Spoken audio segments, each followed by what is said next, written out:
So at the start of level 3 here, we'll go ahead and continue the journey. So finding the full version of the game was great. We played it a lot, and I remember being kind of scared of watching the bosses die because it was like brutal. But I remember my brother called me in so I could watch him fight Dr. Shabs, which I know now for sure it's Shabs and not Scabs. For years and years and years, up until recently, I always called him Scabs, and it was because, I don't know, it just made more sense to me.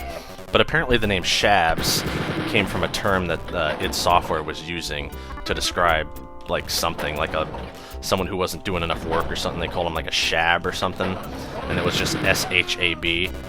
So when they made Dr. Shabs, they just, you know, derived it from that. Oh, what the hell? Shut up. There we go. So I only learned that recently, but yeah, he called me in to watch Dr. Shabs die, and it was, I don't know why I didn't want to watch it. It was weird. And then, of course, there's Hitler's death, which is like really fucking brutal. It's great, though. This whole game is great. It's got a real fun charm to it, and it's simple, but at the same time it can be pretty frustrating. I think in its simplicity it's frustrating, though, because certain things you take for granted in newer games, they just aren't here, and the difficulty curve is particularly difficult, simply because even the weakest enemy can take off half your health with one well-placed shot, and the stronger enemies can kill you in like 2 hits. It's definitely a hard game, but it's remedied by the fact that, you know, EC Wolf exists and it has better control.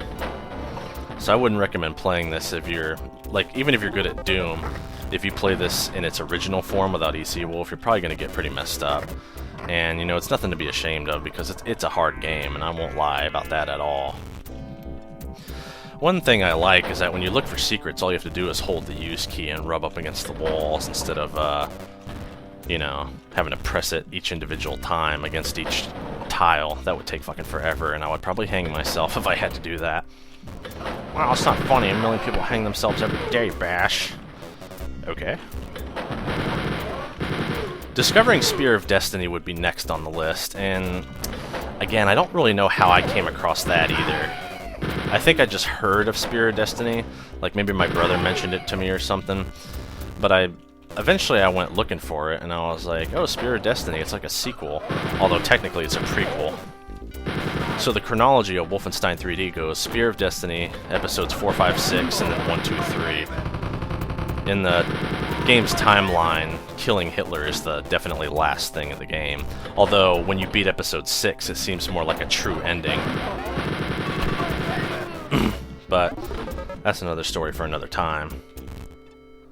The most important thing is that I was looking for Spear of Destiny, and I eventually found it, and I was really surprised by it. You know, it had new music and some new maps, and it was fun. I liked it.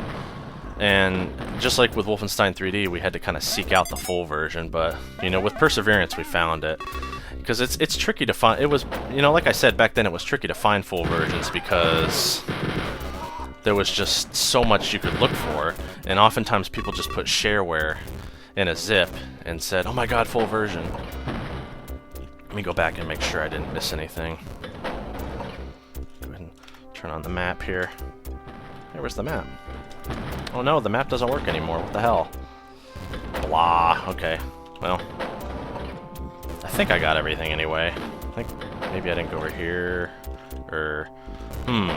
Yeah, again, maze-like maps don't lead to a lot of fun sometimes, but I think I got everything, so I'm not going to worry too much. I'm not going to go for like full, like 100% all the time. I'm not badass like Belames, but that's how it is. So there's map 3.